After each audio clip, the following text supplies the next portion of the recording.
everybody? It's The Rewind, the show brought to you by Smacked Raw, where we recap the latest week in and outside of the ring of professional wrestling. I'm Kyle Tyson. Normally, I'm joined by my esteemed colleague, RN, but like an idiot, I forgot he was on vacation this week. So last second, I reached out to big friend of the show, Marie Shadows, which we've been wanting you on forever anyways. So we got Marie here tonight. Marie, how have you been? I've been great, man. We have a lot to talk about in wrestling, so I guess we could get right to it. Yeah, I mean, we can. Before we do, Marie, let's settle. I know it's weird because we just got done talking and now we're almost going to like restart it. But Okay. let's do a little introduction about yourself. Like, how do we know each other? Oh, man, we know each other from me being on that one episode of unpopular Twitter opinions, where I basically coined the phrase of "yeet that tweet." Yeet that tweet. And that's how like our friendship freaking started. And then obviously the love of my life walking in the background and Kyle being like, "Who was that?" Yeah. I always want to know who's walking on the stream. Yeah. Yeah, no, it was awesome having you on UWO. And of course, yeah, you did coin Yeet That Tweet. You like to cover wrestling. What kind of stuff do you find that yourself covering? Oh, by the way, PH Bound 309, what's going on, man? No, go ahead, sorry. He was in my stream earlier today, which was pretty cool. So I mainly cover New Japan Pro Wrestling, but the Square Circle podcast covers all wrestling. So even like I'll talk a little bit maybe about AEW if I have to like let them know they have to fix something and how to fix it, or like maybe mention something from WWE if it catches my attention, if it's worthy to mention it, or like Impact and MOW. So it's a combination of like wrestling no matter what. But the biggest thing I cover right now is New Japan just because of what's happening. Yeah, dope, man. And that's why we like having you on, because over here on mine and RN side of things, like with the Rewind, we mainly cover AEW and WWE. So, but we're fans of New Japan. He watches it a lot more than me. I'm pretty much just catch Wrestle Kingdom every time that comes around and have my mind blown by the matches. Yeah. But yeah, so we've been wanting to have you on, and thank you for joining us today. And really quick, before we do kick off, I'll let you guys know we're gonna talk about a lot of stuff today. We got Kevin Owens called out Stone Cold earlier in the week, and we'll go ahead and talk about that, how we're feeling. Dynamite had a crazy show last week. We saw a new TNT champion crowned. We saw the debut of Jeff Hardy out of nowhere, and then also we can preview, I guess, what is it called? St. Patrick's Day Smash or something, I think it is. Yeah. We'll check that out. Big E unfortunately broke his neck. We'll talk about that. Pete Dunne got a new name because of course he did. We'll figure out how Marie feels about Pat McAfee and Austin Theory and their feud going into WrestleMania. And yeah, then we'll talk some New Japan stuff. Before we get to all of it though, I want to thank you guys that are here in the live chat. You can always catch our shows live, 9 p.m. on Sundays, except for the nights that it's not, on twitch.tv/smackedraw. If you ever miss the live show, we are on YouTube. Do all of that crazy YouTube stuff with the like button and the subscribe and notification bells if you want to see my 10-second reviews like every day. But yeah, thank you for all of that stuff. And then anybody that actually listens to the audio side of things, you guys rock. I have no idea what you do to help out the show there, but just keep doing it. I guess like I hear stuff of like 5-star reviews and sharing and all that fun stuff. Yeah, I'm really terrible at this job. But thank you, everybody that continues to support the show. Those are the places you can find us. Marie. Yes. You avid AEW hater. What is it about AEW that you hate so much?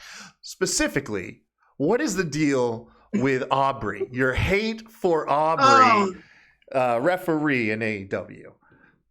Because she is 1 second away from getting like really hurt. And she needs to like just stay in a place. She doesn't have to overreact. It's not a ballet performance because she does have a background in ballet. It's like, dude, just stay there. If they're not breaking any rules, you don't have to like really be up close and personal. Like, make sure you stay in the spot, stay out of sight, just because anything can happen. Like, wrestlers are going at like 100 miles per hour. And like, if you get caught in the middle of it, I just don't want her to get hurt, and she Yeah. doesn't have to like overreact. So it's a valid, what's the word I'm looking for? It's a valid feeling I have that like I don't want her to get hurt. I just need her to be an actual referee. Do you have something against referees having personality? Are they not allowed to come across as human beings, getting caught up in the action? Come on, Marie. No, but it depends on like when you need to use that personality, right? Because essentially you're there to call the match. Like referees are very special in this business. Like they really have a lot of things to do. It's not about them unless they're put into a spot where like it becomes them plus the wrestlers. So like a perfect example would be the Montreal School Drop, job.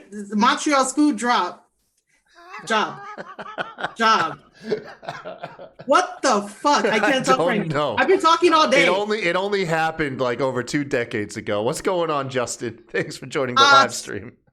But like, that example where like we know that, Earl Hebner was, part of that, and we kind of remember that. My thing is that yes, you can have a personality, but like if you're not the wrestler and you're not telling the story as a wrestler, don't overreact, don't put yourself in that position unless they direct you to be like, hey, we need you for a spot.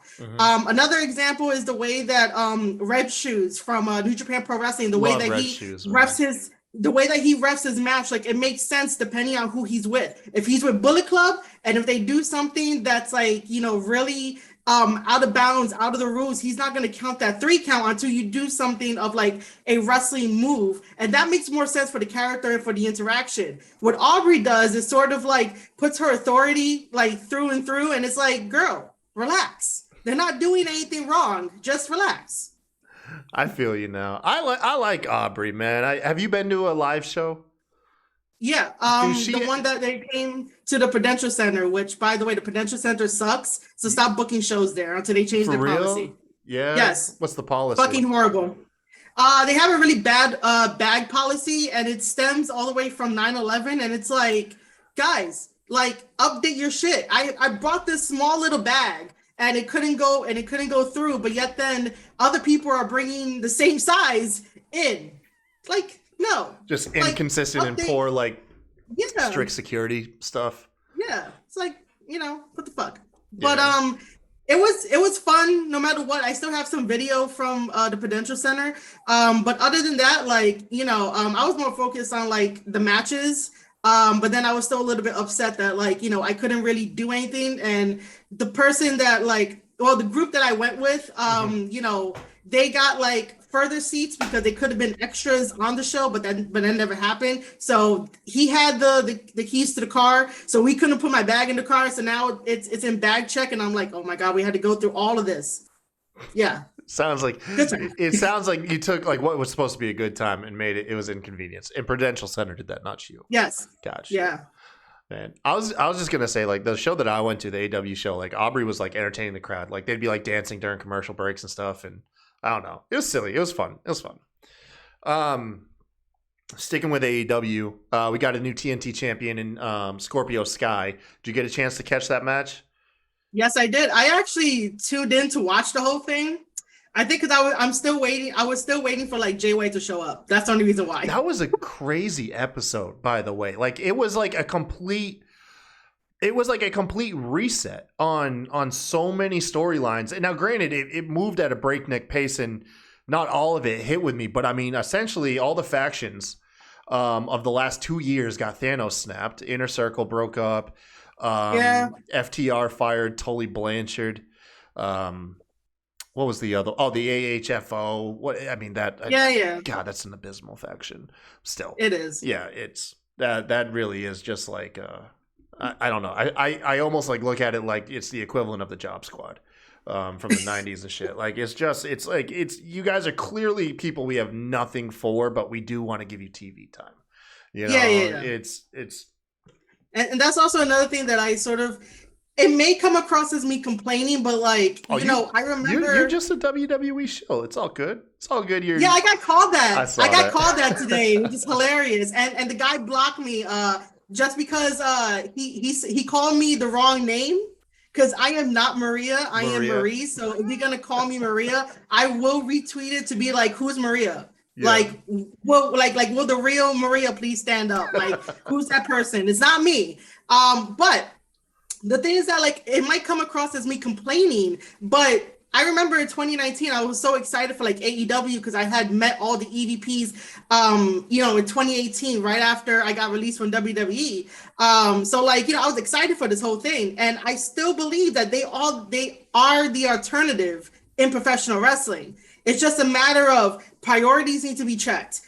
Tony Khan needs to get an actual team to be underneath him so that way not everything is on him and everything can breathe. I'm all about like, there are the alternative. It's just that nothing's really happening to make me believe that anymore.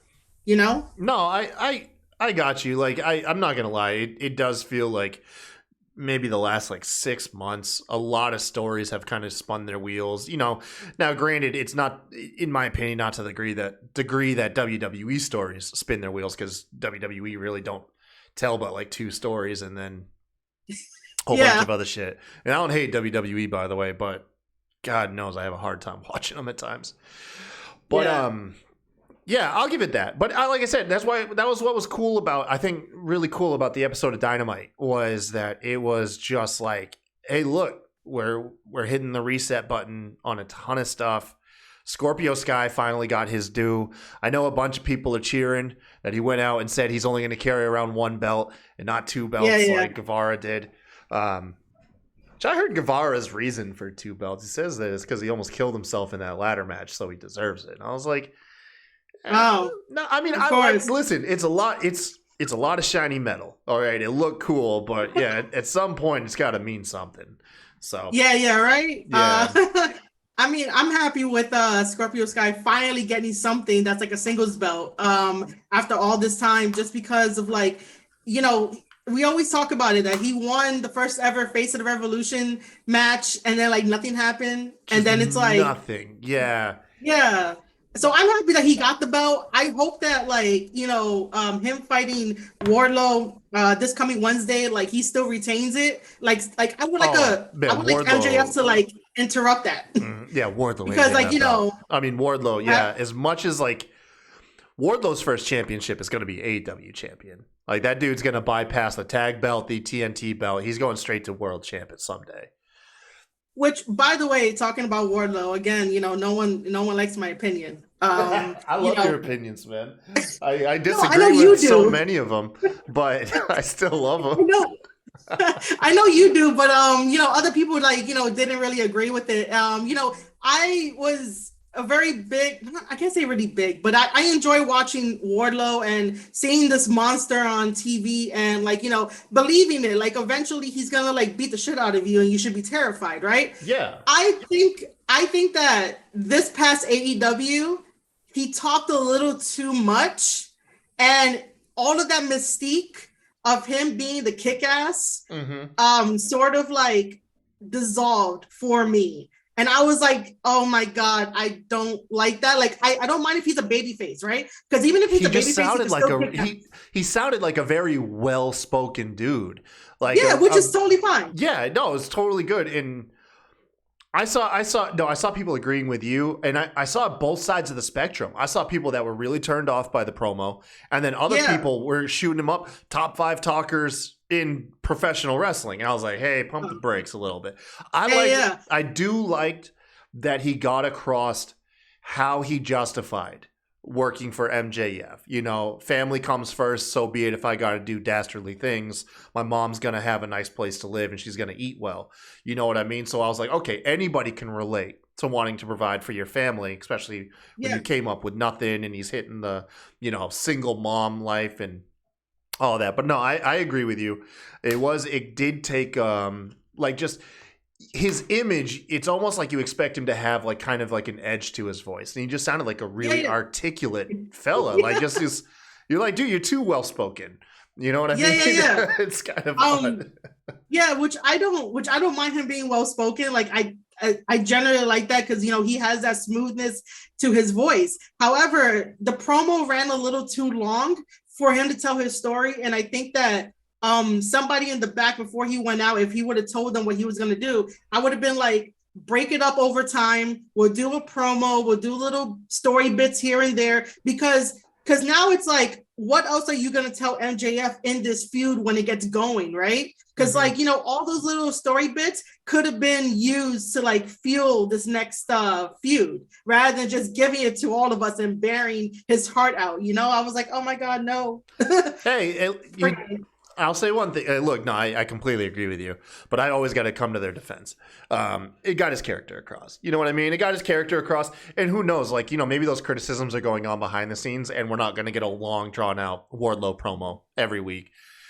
They'll admit, hopefully not. Yeah, and I mean, you know, MJF's going to carry the brunt of the promo time between the two, anyway. Yeah. You know, he is. Yeah. It's kind of like, yeah, Wardlow, do you agree with the comparisons to Batista? I kind of do.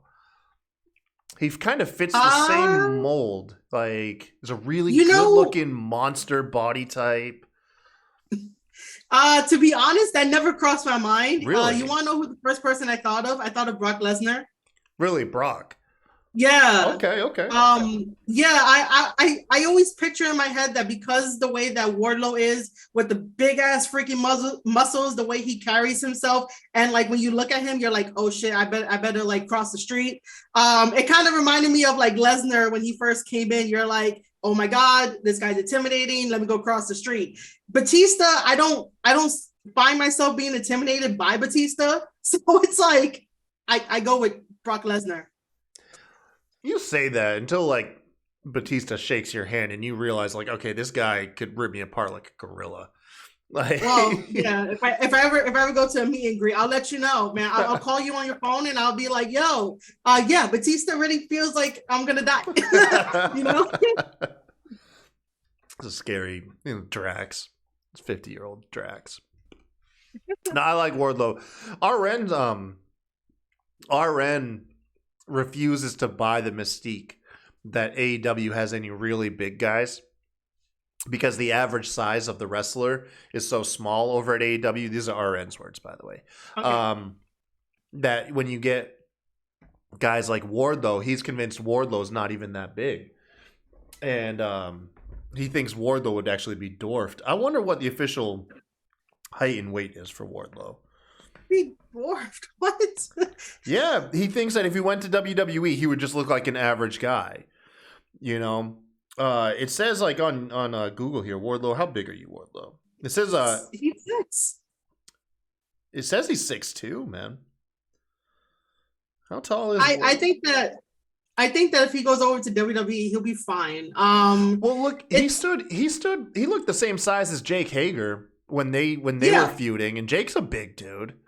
Yeah, he is. Yeah. I got a picture with him, by the way, too. So yeah. Yeah, it says he's 6'2". Yeah, no, he's a big guy. He's a big guy. He's like a 260-pound guy, maybe more.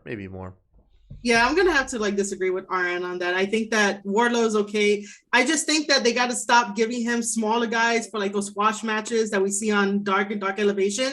And I think that will, if that stops, then you know it'll be okay. We could say, yeah, he's a big guy. Because I mean, you know, Hobbs is a big guy too. I love that WWE is starting to build up their Haas roster. Yeah. I mean, you got Will Hobbs. I mean, Keith Lee is one of the first people that jumps to mind. Wardlow. Yeah. Who was the third person? Oh no, there was Wardlow. It was those three guys. Hobbs, Lee, and then, Wardlow. Now it's gonna be they're probably gonna add in Brian Cage whenever he shows up because he extended his contract. So yeah, and Brody King is a giant of a man too. If they ever decide to let him mix it up outside of Aleister Black's story roles. Yeah. Brody King's really badass. Yeah, I guess we'll go ahead carry over from this. So here's the thing. We're gonna be doing we'll preview a little bit for the St. Patrick's Day Smash. Yeah. But I had one thing that crossed my mind. Yeah. I imagine you watched the Being the Elite series.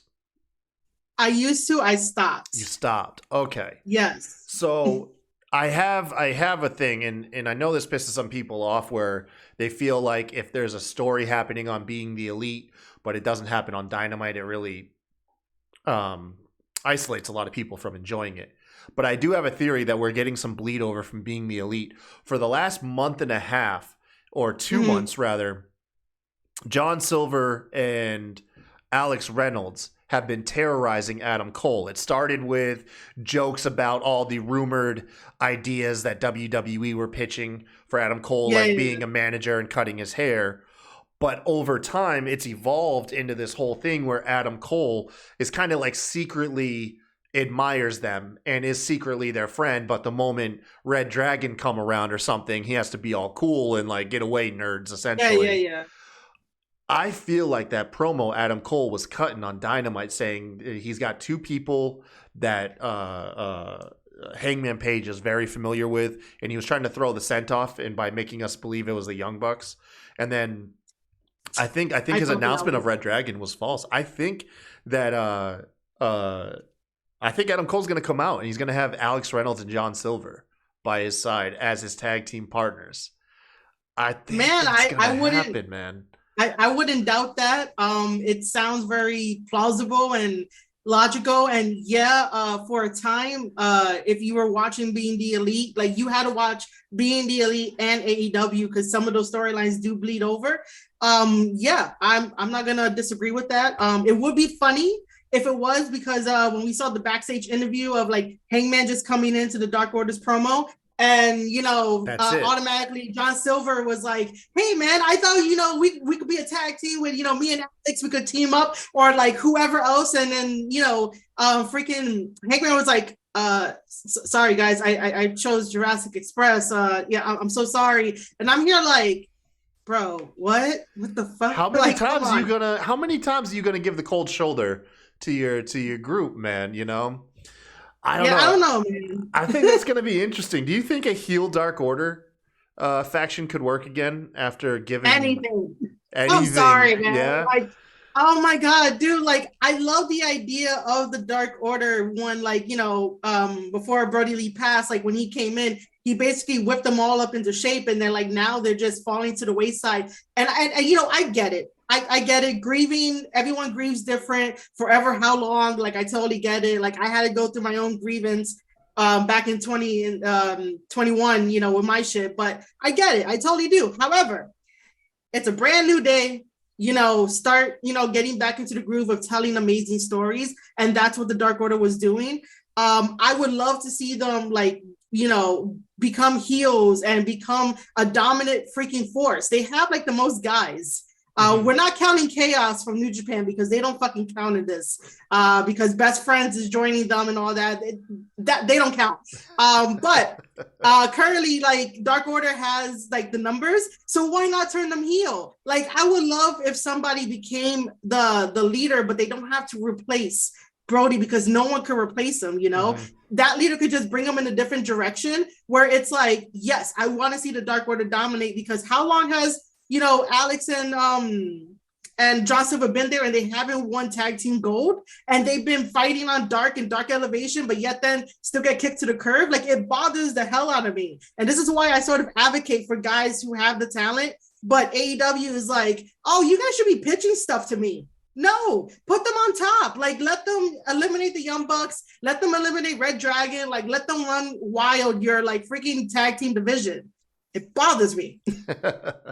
I've always said that their Reynolds and Silver have like just insane like combos that they string together, like sequences that they string together. Yeah. They're so entertaining as a tag team. Yeah, I'd love to see them in a more prominent position.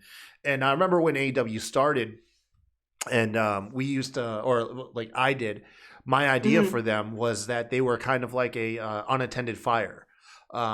They were just quietly doing their own thing. They were never like in the main storylines, but they were quietly like recruiting people, and they were quietly like taking people out one by one here and there. And I was thinking, while all the main stories play out, it's just everybody kind of left the Dark Order alone until they grew to a size and a dominant force that was too big to be withstood by anybody else, and they could just swallow up the roster, and it was really cool. It was a cool idea I got to fantasize about. It didn't turn out that way. No one saw how big John Silver was going to blow up online and on being the elite. And then AEW, of course, wanted to capitalize on his internet popularity, which, let's be honest, has been kind of hit and miss. There's so many times they toss out like inside jokes that the live crowd just doesn't get. And I feel bad because I get it all and I want everyone else laughing with me, but it doesn't happen all the time. Totally agree with that. Yeah. Let's see what else. Let's just do we'll not get all the AEW stuff while we're sitting right here. We'll run down the matches. We'll do like a lesser version of the check your temperature, which our buddy Bama over on the Bama Slammer does here on Smacked Raw, and we'll run down this card and give our takes and predictions on it, and then we'll go ahead and start knocking out all the WWE and New Japan stuff. Let me find the predictions that Bama sent me. So it looks like this is what we got lined up. So we got Danielson and Moxley taking on the team of Wheeler Yuta and Chuck Taylor. I'll kick this one off. I mean, this is just to showcase Mox and Danielson. And even if it does turn into a squash match, the fact that we're going to have William Regal out there and all three of those guys together, I'm excited just to see them do anything. So, and Mox and Danielson going to crush that one. I have Mox and Danielson too. I don't see Chuck Taylor and Wheeler Yuta going over. I want to see more from Wheeler Yuta. That's not part of Best Friends, but I have Danielson and Mox going over. Then you got the 6-man, Hangman, Jurassic Express, taking on Adam Cole and what's officially being labeled as Red Dragon. But I think we're going to swap out for Dark Order. But for the sake of this, we'll assume it's Red Dragon. Who you got? I'm gonna have to go with Hangman and Jurassic Express only because they're like hot right now. And Hangman is coming off of a victory from Adam Cole from the pay-per-view. So I'm just gonna go with the baby faces. Yeah, it's good. Probably the match of the night, in my opinion. No offense to the main event, which I know is going to be awesome too. Scorpio Sky and Wardlow. We'll give our official prediction on this one. What do you think? I have Sky. I need Sky to have a good run. Yeah. I'm sorry, Wardlow. No, I'm right there with you. It would be very silly given how much people have pissed and moaned about Sky getting a break and he gets it, and then a week later Wardlow takes it from him. Yeah, MJF is totally going to cost Wardlow the match here. But I bet you it's going to showcase Sky, though. I bet you it's going to be a fun, overbooked match. And then for the second year in the row, closing out St. Patrick's Day Slam is a match between Britt Baker and Thunder Rosa inside a steel cage. I am going to go with Thunder Rosa. Hopefully this time it works. Dear wrestling gods, please let Thunder Rosa have the belt. So that way Britt can take the time off that she needs. She did everything she can. She did it well. Thunder Rosa needs to carry it, and then we'll have a cross promotion of Mission Pro Wrestling and AEW, hopefully. Mm-hmm. But I really want Thunder Rosa to win it. I completely forgot that Thunder Rosa was one of the first crossover wrestlers coming in from NWA regularly. Yeah. God, they got done dirty, didn't they? Oh man, the writing was on the wall with her. Yeah, Rosa's totally gonna win. My only issue with this is it kind of makes that match at Revolution kind of irrelevant. You know, they could have given that match to somebody else or just cut down on the runtime, or at least do a DQ at this point if they know that they were going to be in San Antonio for this specific Dynamite. So that way it makes sense. But like I said, WWE, no, fuck WWE. We're gonna get there soon. I meant AEW does things illogical, and this is why sometimes it's you need someone to bounce ideas off and be like, "Are you sure you want to do this? Are we not going to go to her hometown in a week? Do you not want to hold this off?" Yeah. Sonic says Rose is winning this because we're tired of Baker and her boring promos. What? Baker ain't boring, man. I will say that her promos lately have been a little too try hard. Yeah, I mean, it's hard for anybody to hold the momentum like at their Yeah. peak. And Baker for a minute there was getting like stone cold level pops from people. I mean, they Yeah. were losing their stuff. That's going to be hard to maintain. And then not to mention, you're always going to have people that see like the obvious favorites, like, oh, everybody's loving this person, and it just makes it harder for that person too. They don't want to jump on a bandwagon. True. Yeah. Let's see. Let's do Bama's little like side pot things too here. How many matches do you think will have interference? I think I said one when he. Oh, you got the same predictions. That's right. Okay. Yeah, I got the same one too, man. Don't worry about it. Yeah. Hold on. I gotta check mines. I said one because I was thinking that how many matches do I have interference? Oh, it'll be the TNT Championship. I think that one is gonna have the interference with MJF. Yeah, exactly here. And then how many matches by submission? One, because I think that we're gonna get a submission in the Britt Baker versus Thunder Rosa match. Oh, okay. So I said one submission too, but my idea is that it'll come in the Danielson and Moxley match. I think Moxley I think is gonna hit that bulldog choke. That's a given. That's an obvious one. That shouldn't count. Because they're both technical wrestlers. They both submission wrestlers. Yeah, man. That's my take. All right, what do you guys think is gonna happen at AEW St. Patrick's Day Slam? Is it going to live up to the level of the show that we had last year? Of course, that was highlighted by the lights out match between Rosa and Baker. Let me know in the comments, or just hit us up and tell us what you think on Twitter at SmackDrawPod and myself at the Kai Tai Show. And at Marie_Shadows, because I love, when you guys tell me I'm this or that. Yeah, I was it's AEW. I didn't think you'd want people hitting you up about AEW. But anyway. I don't care, dude. Like, you guys can hit me up with whatever. I talk about wrestling 24/7. I would give you my opinions. I don't care. What's your speaking of opinions, what's your opinion on Stone Cold and Kevin Owens? What are we getting, and how do you feel about what you think we're getting? I just laugh at all the dirt sheets that kept telling us that it's going to be a match. And then all of a sudden finding out is Austin's going to be on Kevin Owens' show. And then we know that Kevin Owens is probably going to get a stunner, and that probably is going to get like passed down or whatever. I don't think we need a match. They just need to do something entertaining, and that's what they got. And I don't think Stone Cold needs to prove anything, because he doesn't feel like he needs to wrestle again. He's like, I'm good. I'm on my farm. I'm with my dogs. I'm okay with it. I'm looking at it for like an entertainment purposes. That's it. It's crazy. So for one, let me ask with some context here. Did you see the clip from this or that where you had RN and Young Kings wrestling? And it was the clip where RN essentially was going on a tirade.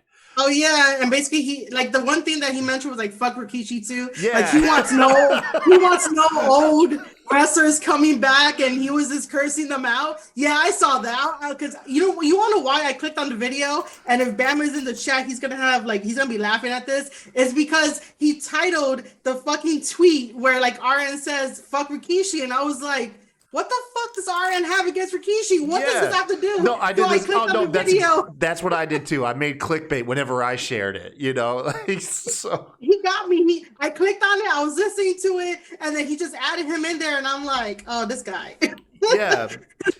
So essentially, RN's on the side of the coin of the argument that unless if you're an old wrestler, a part-timer, a legend, unless you're coming in and doing the job for a big star, or you're beating up essentially a nobody, stay the fuck off of TV. So he's extremely against the segment with Stone Cold and Kevin Owens, because he's like, it's a no-win situation for Kevin Owens. What are your really thoughts isn't. on that? Yeah, it doesn't feel like it though, does it? Yeah. I just sort of agree with our end and him saying that, I totally get it too, because WWE doesn't have a good track record of how they present their veterans and their legends whenever they come back. So I totally get that. But, it's WrestleMania. Vince said it's stupendous. It's a spectacle. Dude, it's becomes further and further evident that WWE advertises to 6-year-olds.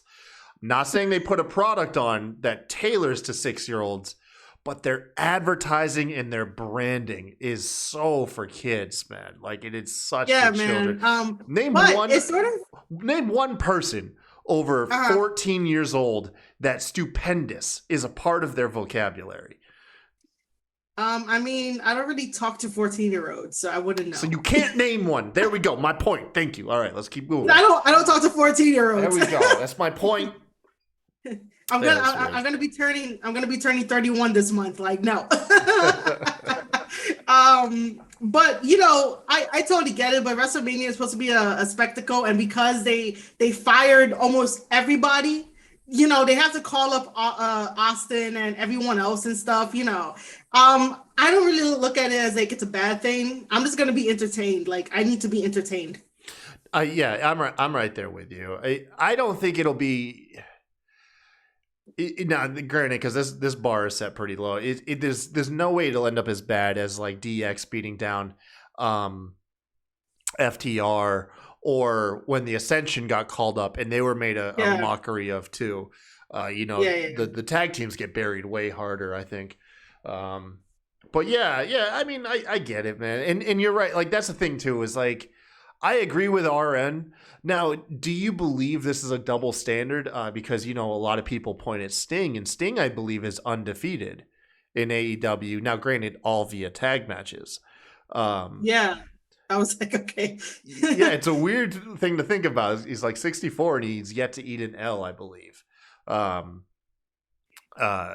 think it's different, man. I think that's different because Sting is utilized different. For one, everybody else is getting the shine. Sting just gets a cool little high spot in his matches. Yeah, you know what I mean? He gets a high spot, but like he's not like rarely is he ever just like full on beating someone down and it's one-sided, like yeah.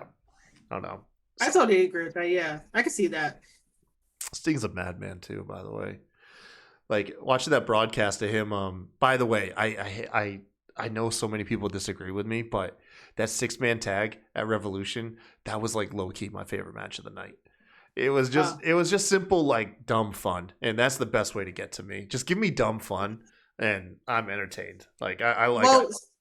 Stone Cold and Kevin Owens should be dumb fun. Yeah, no, I like I said, I don't hate that segment. I just like RN has a more polarizing opinion on it than mine. So that's why I go with him. Because if I'm like, hey, do you agree with me that we're going to be mildly to like moderately entertained? Like that's a stupid take to talk about on a podcast. I have to find somebody who's either all in or all against it. That's how I discuss my shit. Anyways. Fucking hell. Okay, so I'll dial down to some serious topic here. Talk about happy to hear Big E sounds good.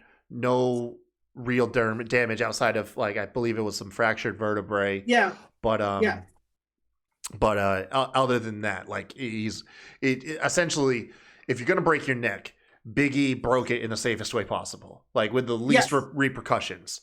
Yes. What's your take? Because we got this eerie video or soundbite of Big E 4 months ago where he said, you got to trust your colleagues because you don't want to get suplexed and dumped on your head and break your neck. Like word for word. It was nuts. Mm-hmm. Do you think this was just a freak accident and no one's to blame? Or do you believe there is some blame to be put on either the end of why is Moss's name fleeting me now? No, it's Ridge, right? Ridge, yeah. Ridge Holiday? Yeah. No, Rich Holland. No, Rich Holland. I don't know why I was thinking Corbin's lackey. No, Rich Holland, excuse me. Or the part of Big E.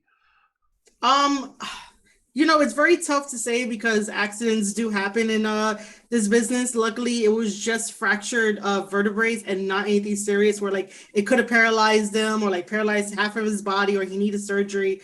And Biggie is like big in positivity, so that's always a good thing. I don't blame Ridge for it, but at the end of the match, if I was back there, I would have probably took him aside and would have been like, What were you thinking? Like, you didn't, he obviously when he did it, there wasn't enough motion for like Big E to actually turn right to land on his back. And it was just like a miscalculation on like, the force needed and all the physics that go involved in it. I don't blame him necessarily because, these are professionals at the end of the day, and you are trusting your life in someone else's hands and they should know how to be professional, but things happen, whether, somebody was not prepared or whatever. It's unfortunate. It really is, but I'm not going to dogpile on Rich Holiday because like, he's probably freaking out like in his mind because he's brand new to WWE, Dude, like, he probably slept outside Big E's room that first night. You know what I mean? Like he probably, like, you don't want to end up like, no, God rest Owen Hart's soul, but we always heard the terrible stories that Owen Hart essentially blew off Stone Cold after that injury and kind of painted the picture of what not to do when you are involved in a spot where somebody gets seriously injured, Yeah. But luckily, like, Big E is gonna make a full recovery. So that's always good news. For Rich Holiday, like, it's something for him to learn from. And if he ever needs to like practice how to do, more belly to back suplexes, he could probably find like one of the training dolls or like, something cushion to like actually do the training with just to get like the motion down, to make sure that like it's in physics, it's enough for the guy to go over, Yeah, absolutely. I wonder, I would love to be a fly on the wall to kind of hear the reactions. I would think by now, and granted, how much weight you put in the dirt sheets falls on you guys. But I would think by now there'd be stories leaking out of, backstage heat and all of that on Holland, which it doesn't seem to be, which I think, from everywhere that I've seen, the attitudes have really been just like fucking shit happens. You know what I mean? Whether you can blame one person or not, it does just seem like a freak accident, but also, like you said, kind of a miscalculation in the moment. It's crazy to me too, because Big E arguably has always had one of the scariest spots with that spear through the ropes that is absolutely... You mean the dive? The dive through the ropes, where he spears a guy. Like he has a spot where a guy's on the apron and he spears him and he goes through the ropes, and it's so like there's so much lack of control, and there's so many times that he has dove face first. Like it's almost like a lot of people are expecting, like, if Big E was to ever be injured, like that would be it, and just not some crazy freak spot on the floor, man. It's nuts. It's always the moves that you don't see coming, because like, you could practice the other moves like a million times, and it's always that one move where it's like, that's it. Your body is like, oh no, fuck this shit. What was it, like Sting with just a regular buckle bomb almost did him in, with one of like a soft buckle bomb almost did that guy in. Yeah, you're right. It's the ones that you're just not really prepared for in the moment. Think about Paige when she took the boots to the back from Sasha. It wasn't that bad, but Paige wasn't ready for it, and it did like all that damage, man. Now to some lighter opinionated things here. What you think of Butch? Pete Dunne, name Butch. Come on. What's your hot mic moment? Honestly, I don't really care. Because I forgot what I was doing. I think I was resting that day, and I see everybody on Twitter up in arms about Butch, and I'm like, maybe they did it just because of like who he's going to be associated with. So like Sheamus and stuff like that, and just call him Butch just to add to the group. At this point, I'm just like, WWE does WWE things. Like, there's no point to get upset about it. Like, we all know he's Pete Dunne. His Twitter handle is still Pete Dunne. Let's just call him Butch, even though I don't agree that we should. But it's nothing that I'm concerned with. Yeah, no fake outrage on my end. I will say this: if I hadn't seen WWE do it to like a million other people, maybe I'd be upset. Maybe I'd be like, why Pete Dunne? But at this point, it's like, you've done this to like everybody. Um, Butch is just these names are just becoming so simple. Like it's you'd think like the name Butch just feels like it still should have a last name, because how could you have one person in the history of professional wrestling that gets to own the singular name Butch?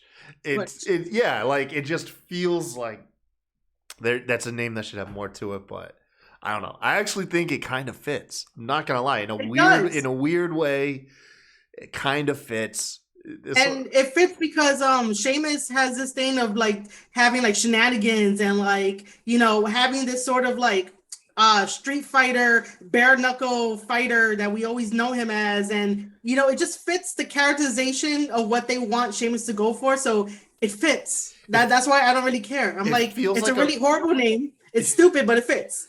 It feels like a writer like saw like one Guy Ritchie movie and was like, that's it.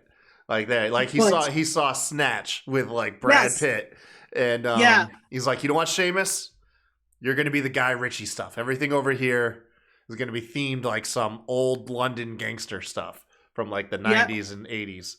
Yeah, that's exactly what I think. Maybe Vince watched the Snatch and was like, Butch, we got to go with Butch. I'm telling you, I think so. Speaking of that, you have any other Guy Ritchie movies that you like?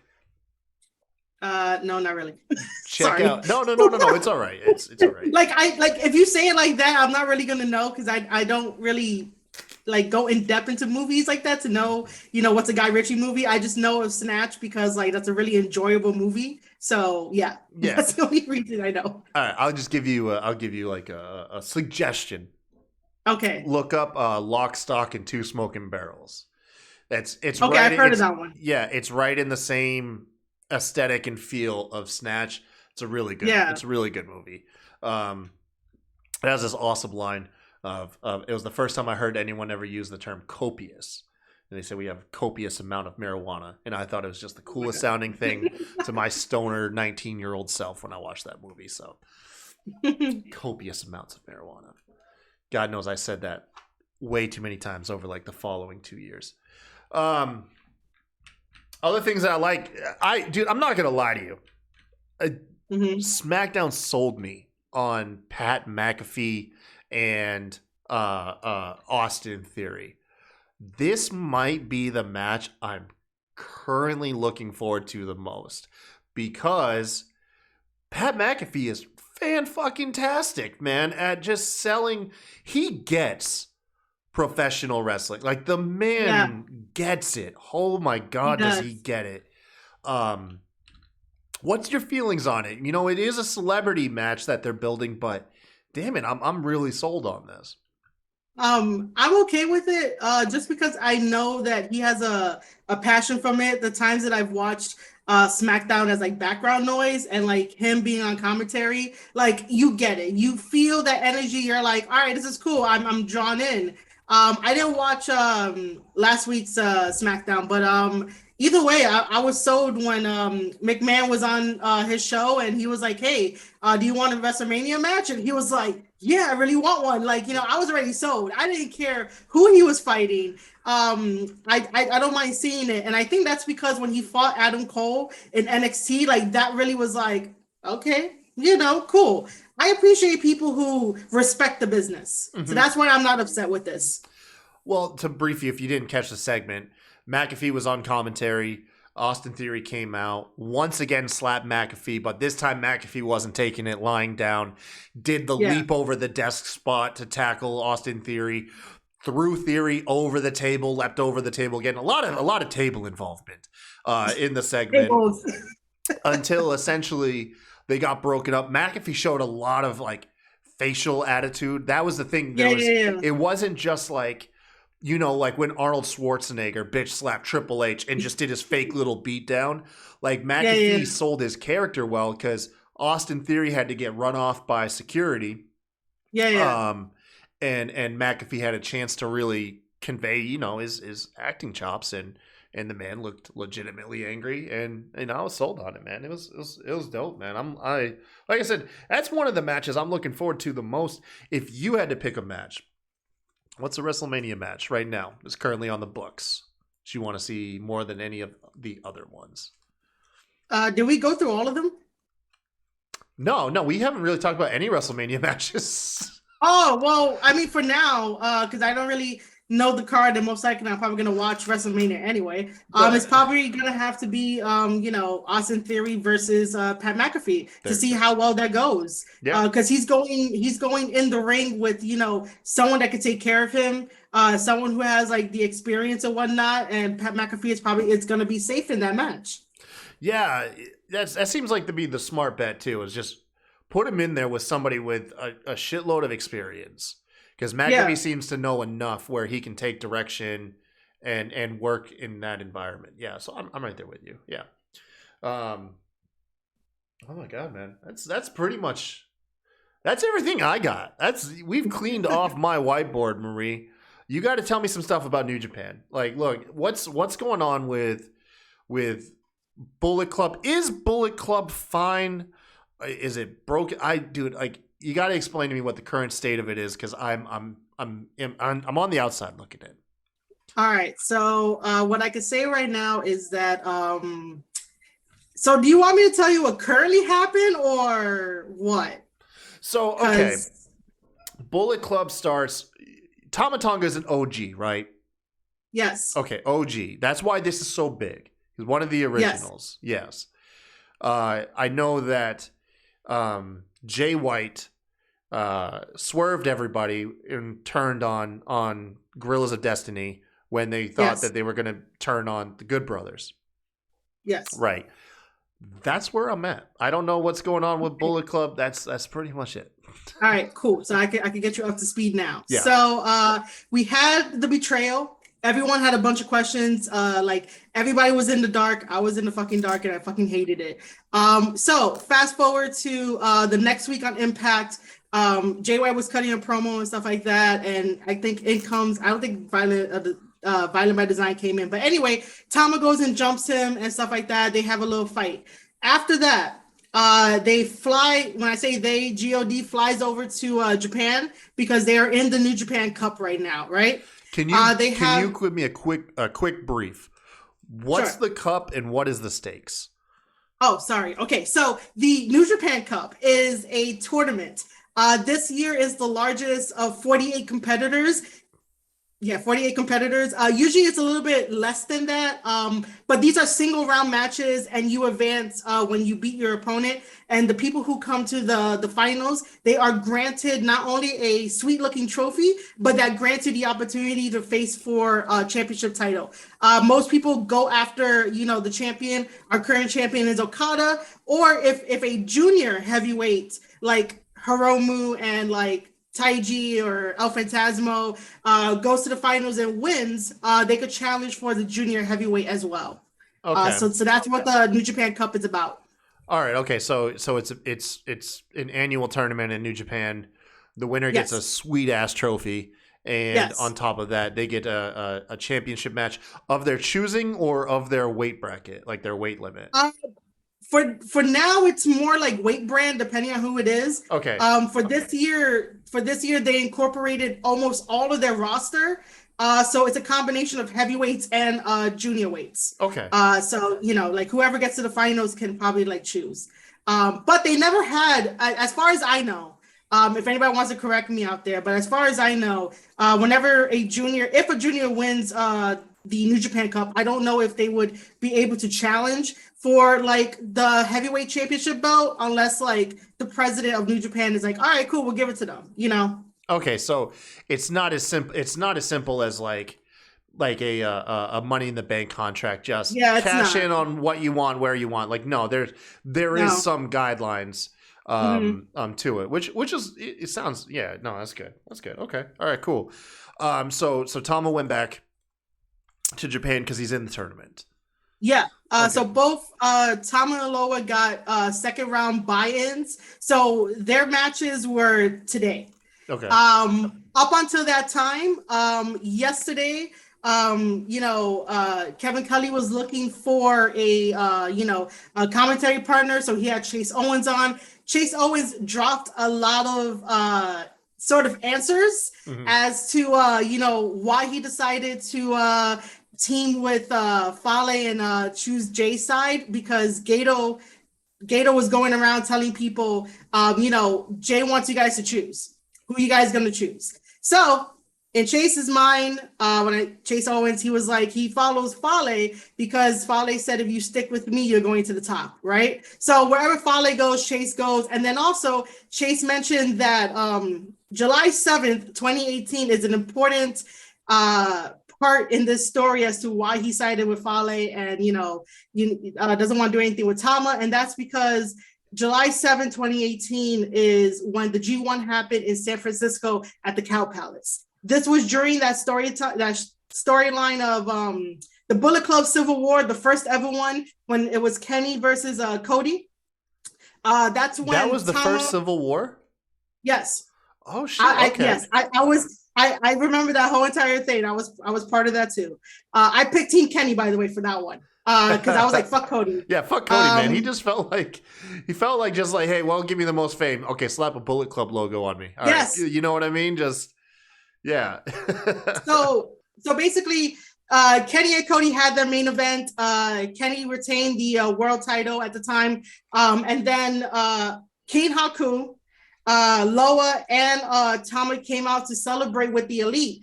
And after they did a little bit of celebrating, they all kicked their ass, got them into the ring. And then Bullet Club members started to come out. So Chase and Yujiro, Yujiro is part of House of Torture now.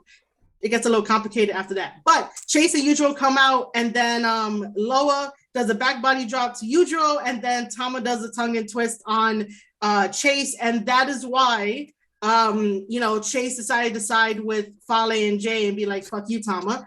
And I'm like, yo, that's petty. But, I already said that in my live stream, just because I think it's petty. So he also said that whenever he blames Tama for almost everything, just because whenever there's this tension within the Bullet Club, it's always Tama versus Evil or Tama versus Jay. Like there's always butting heads, and like he ruled that the common denominator is Tama. Is Tama. And I'm like, yo, that's such like that's bullshit. to me, that's bullshit. But yeah, he gave us more information like that, and then come today. Loa lost his match against Shingo, which was a really good match. That was really that was fine. But then Tama versus Evil, it was a good match, but everybody came out and this is difficult in a way. Because Evil is a former leader of Bullet Club himself, right? That's complicated because he's not really a former Bullet Club leader.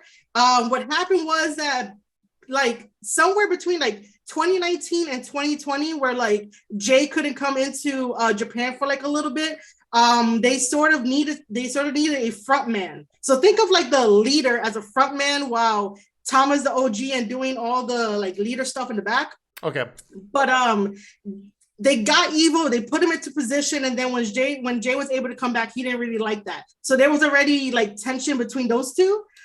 So it's complicated. So he's not really like a former leader, but he's the leader of like House of Torture now, which is a subsection in Bullet Club. So yeah. You know what's crazy to me is I'm sure you can tell me like how it's different, but just being on the outside, this just sounds like NWO, Black and White, and Wolfpack, and LWO. Yeah, it really is, dude. Have they gotten to that status? I mean, the way that I have to explain it to someone who doesn't like really continuously watch it and like just talk to people, it sort of feels like that. And I think eventually it might end up being like that, but not to the extent of how NWO was. There is some similarities, but let me continue on to like catch you up to speed though.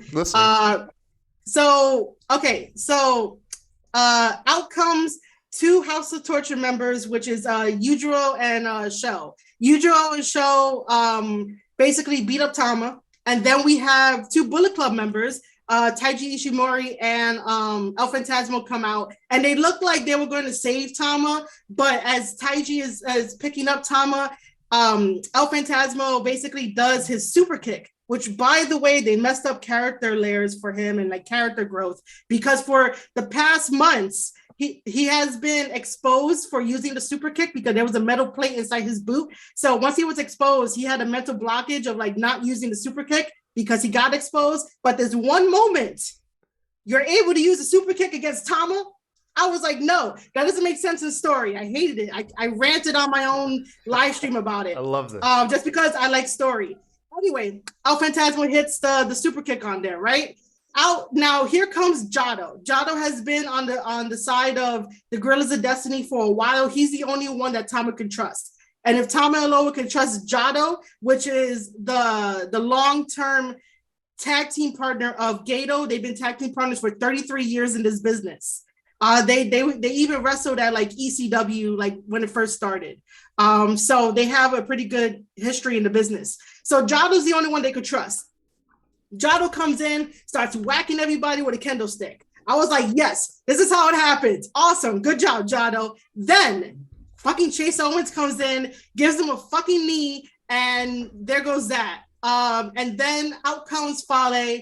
Fale picks up Tama, about to do his finisher called the grenade, and out comes Loa, still hurt from his previous match, but out comes Loa and basically yells at Fale, being like, yo, what the hell? Because they're all family. Like, that's their like cousin. Yeah. Anyway, so basically Fale throws down Tama and be like, I'm not gonna hit you, decides to do the grenade on Loa. And I was like, yo, this is storytelling right here, because why would you do that move to Loa and not do it to Tama also? So I was like, yo, what the fuck is going on, right? So you pick Loa to do it, but not Tama. Cool. So everybody is there beating them up. Out comes Gato, like, yeah, this is what Jay wanted and stuff. The final nail in the coffin was that, I guess the final nail in the coffin. Obviously, oh yeah, Evil got the victory before all of that shit, but either way, whatever. Everybody is in like a half circle, and everybody, like, you know how when you throw up the sign, this stopped because WWE was like cease and desist Young Bucks. Mm-hmm. And then obviously WWE didn't like that I defended this too either when I was there. So everybody, likes to throw it down because throwing it down looks a lot better. So Fale does it. They all follow him. But then Gato is like, no. We're throwing it up now. And they all follow to throw it up. And that's it. That's exactly how much you need to know to get caught up to date. All right. So where can I catch the next chapter to all this? Like when and where? You're going to have to get a subscription to New Japan World for only $8 a month. And it's better than the Peacock. Yeah, that ain't saying much. I'm sorry, man. I try pushing these subscriptions. I do not get any commission from New Japan Pro Wrestling from it, but that's the only way, unless you just want to, illegally watch it. No, but, like when is the actual next night though? Like when? The actual next night, the 18th. The 18th. But yeah, because Tama and Loa are out of the New Japan Cup, it's like, what's the point? Because I made this whole entire video of why it was, imperative that Tama needed this. Tama needed this in order to get back at Jay and be like, yo, I'm here busting my ass in Japan, and you're out here doing the US of tour, Jay, and you're trying to run the ship, but you're not here. Like, Thomas spent all of his lifetime being in Japan, away from his family, with the blood, sweat, and tears to build up Bullet Club, and then all of a sudden they kick him out like this. And then Fale has to say that is Bullet Club, over everybody. Like, what the fuck, man? Like, no. I don't know what they're really doing. It bothers me. Is Bullet Club over though? Is Bullet Club gonna be over? Yeah, it is. It is. It's disbanded. Oh no! I don't know. I meant over, finished. Is Bullet Club done? See, no. It's not. It's not dying. It makes too much money. Plus, anyway, New Japan Pro Wrestling owns the copyright to Bullet Club, so it's not going anywhere. Yeah, it's really not. I mean, but if it's selling T-shirts, you can't end that shit, anyways. Yeah. But in my thing is that for story wise, I would have liked it in the finals if it would have been Fale versus Tama because like I consider Fale to be like the final boss because obviously Tama being an OG got kicked out somehow, right? Over someone who's not really a leader, who has like no power to do that. So you fight Fale to sort of try to get your I'm trying to think of like, you know, if you play like Street Fighter, you try to get like, you know, it's like when you're stripped of everything, you try to get like your position back. So that's how I sort of figured why Tama would need it if we ever had Tama versus Fale in the finals, and that'll be his final test to see if he could try to get back into Bullet Club and then, you know, try to figure this whole thing out. But no, you know, no one listens to me. No one listens. But yeah. Yeah, no one listens to me. But I caught you up as much as I can, as much as I know. But yeah, that's exactly what happened. No, man, that's dope. I appreciate that. No, you actually, now you sold me. Like, now I want to see. I mean, I do still want to see the tournament. Yeah, I love a good wrestling tournament, anyways. No, that's dope, man. Appreciate it. Yeah, man, I'm here to just, you know, talk about New Japan because no one talks about it, and then people are like, oh, no one really covers it on like English sites, and I was like, well, you know, follow me and follow Thomas Island. Like, we hold the banner for it because, you know, we love it. And then this is the first time that I can sit here and tell you a whole story and like the motivations and why this and that. And I used to do that with like AEW in the beginning, but now I can't. And that sort of makes me like a little sad because my whole thing about having like the Square Circle podcast and talking with you and everyone else is to push story rather than talking about, hey, did you know what they did in their personal life? Hey, did you know they went to Cancun? Hey, did you know they did? No, like we're here because we're wrestling fans and we love what we do. And it's not like a fucking gimmick. Yeah. Like I say this all the time. It's not a gimmick. I could literally wake up every single day, watch wrestling and do all my content and talk about it 24/7. This is the second thing in the day of me being live talking about wrestling. So no, you know, I love it. No, and thank you for coming over here talking about it with me too. What we'll do is, I feel like I'm not doing you a good enough service. What we'll have to do is get you back on soon and get you and RN talking together more. Because RN, you know, RN will be able to bounce off with you too. Because I feel like, because I don't want to throw anyone under the bus, but I highlighted on another podcast, and we talked about some like UFC and MMA and stuff like that. Yeah. And you know, it was a fun time, but the guy literally was only doing the show because he just wanted to have a sports show, and he knew nothing about it, so it was hard for me to like, hey, you know, bounce questions off of him, and he sat there kind of like I sat here, like I'm the same as the viewers and the listeners. You know what I mean? We're all learning vicariously through you. And sometimes I was like, I wanted him to lob a softball to me, and it was just, you know, it was tough. And so it was still a good time. It wasn't like it was a bad show, but it made it kind of hard it made the flow a little bit more difficult. And that's why I say we'll have you back on with RN because he knows what the fuck he's talking about with New Japan. Yeah. You know, I totally agree with that, and it's okay that if like you know you can't like offer anything back because I'm like teaching you, like, you know, as much as I have like a writing degree and a publishing certificate, I never wanted to be an English teacher.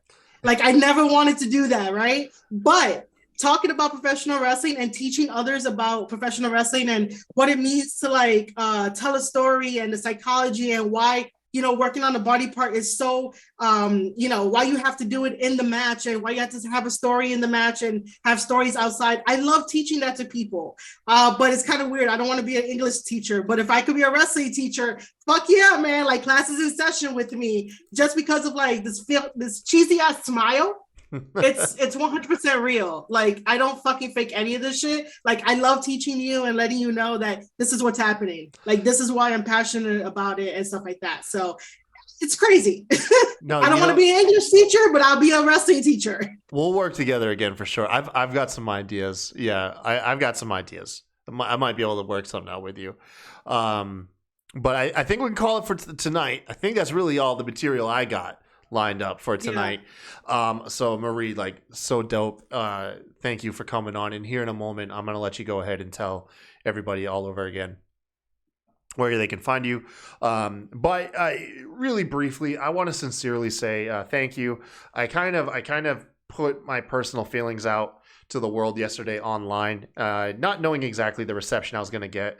And it was honestly just about my recent sobriety. I'm in the process of getting sober, and I got really a lot of supportive words online. Some touching stuff that was actually DM'd to me. One guy told me that really got to me was he said that he says he's recently trying to get sober, and he was like, seeing my post actually helped him through yesterday. And I was like, dude, that's crazy. No one ever thanked me for just expressing myself. So that was really nice. So yeah, just a sincere thank you, guys.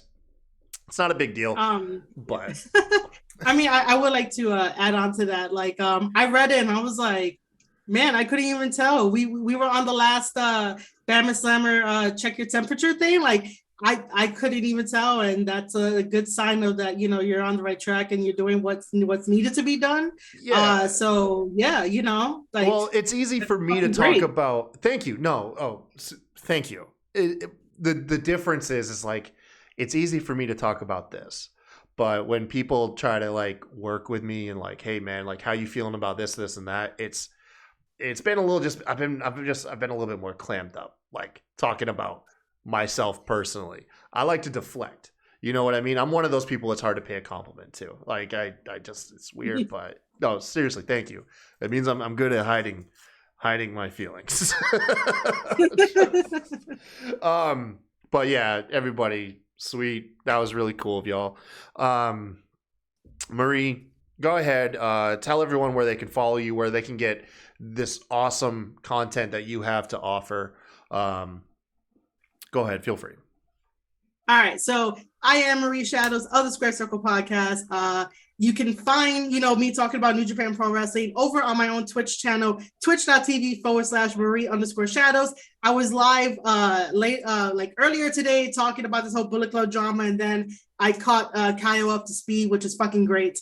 And then also you could follow my coffee page where, coffee is amazing, right? Like you could buy me a coffee, but I switched it to, buy me a kiss for like $3. Like it's not that, insane.